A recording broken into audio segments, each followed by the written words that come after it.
ठीक है। 14 क्वेश्चन देखो कैसे करेंगे। तो सबसे पहले वही इसको मैट्रिक्स की फॉर्म में लिखो, यहाँ से लिखते हैं। ये आएगा 1 -1 2, ये आएगा 3 4 -5, ये आएगा 2 -1 इन 3। ठीक है, वही कोफिशिएंट से लिखने होते हैं बेसिकली। ये आएगा x y z और इसको लिखूंगा मैं 7 -5 और 12। ठीक है, तो यहाँ पे ये चीज़ क्या होती है, ये होती है a, ये होती है x, ये होती है b।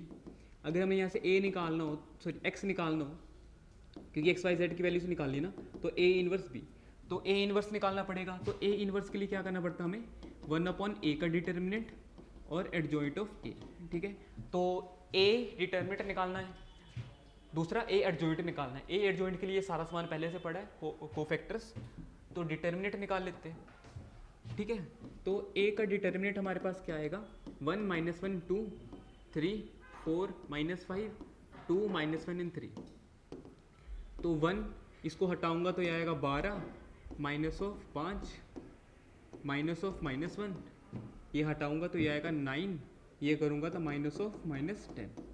ठीक है, और ये आएगा 2, इस दोनों को हटाऊंगा तो ये आएगा -3 -8।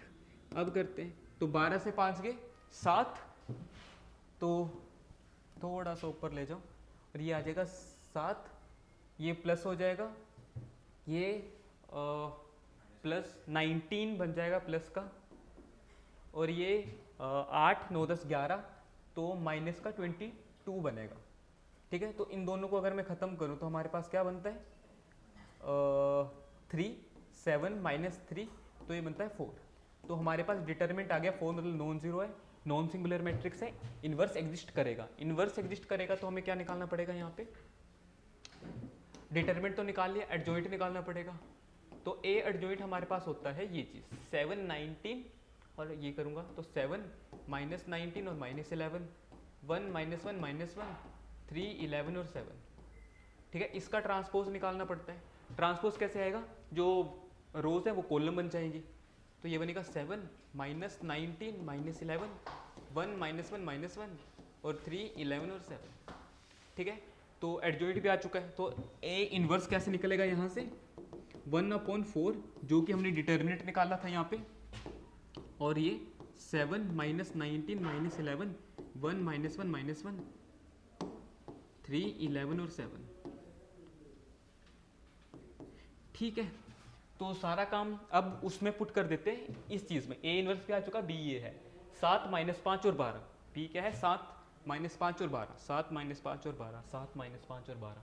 ठीक है, तो x निकालने के लिए हमें क्या करना पड़ेगा, ए इनवर्स लिखूंगा सबसे पहले मैं, 7 1 3 -19 -1 और 11 -11 -1 और 7, थोड़ा सा को दूर लिखता हूँ, 3 11 और 7।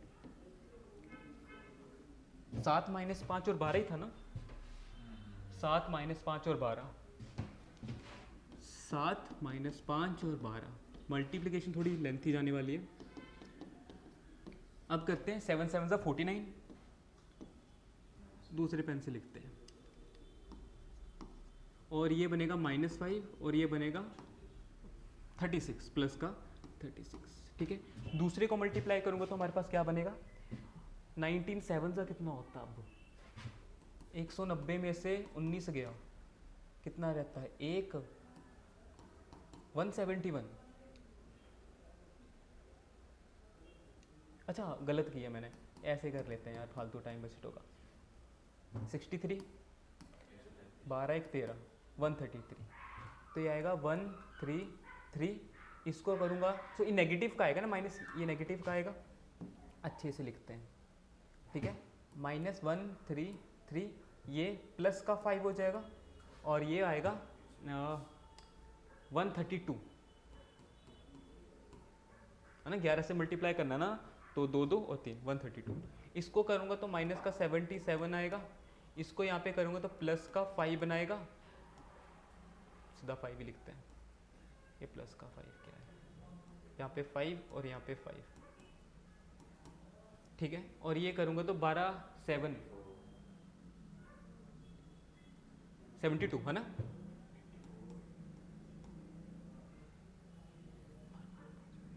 एटी 4 हाँ, तो प्लस का 84 बनेगा। अब देखते हैं क्या हम टाइम पास करते आए हैं। तो 49 में से, अच्छा ये कर, तो इसमें से करा तो 31 आया, 49 और 31 बनता है, उधर फेंका 50 और 3 8, 80 बनता है ना? 80 बनता है, कुछ गलत तो नहीं किया हमने? इतने बड़े बड़े नंबर आ रहे हैं यार ये। तो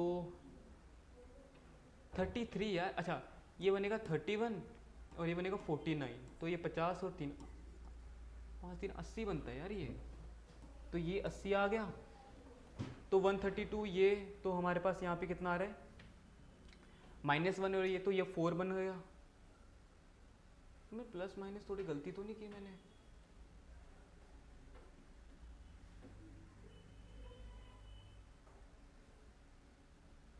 ठीक है यार, अब तक तो ठीक है। को फैक्टर देख लेते हैं एक बार। 7 -19 -11 1 -1 -1 3 11 और 7 -3 11 और 7। मैं कहा बड़ा नंबर आ रहा है, कुछ तो गलत है। यहाँ पे आएगा -3, ठीक है, ये आएगा -3, तो ये आएगा -3, स्पॉट द मिस्टेक। तो -3 आएगा, तो इस हिसाब से ये चीज़ क्या आने वाली है, माइनस आने वाली है, ठीक है। तो दूसरे से लिखते हैं, ये माइनस आने वाली है, तो यहाँ पे माइनस का 36 आएगा, तो ये चीज़ हटा देता हूँ। अगर ये माइनस का 36 आएगा तो ये बनेगा हमारा,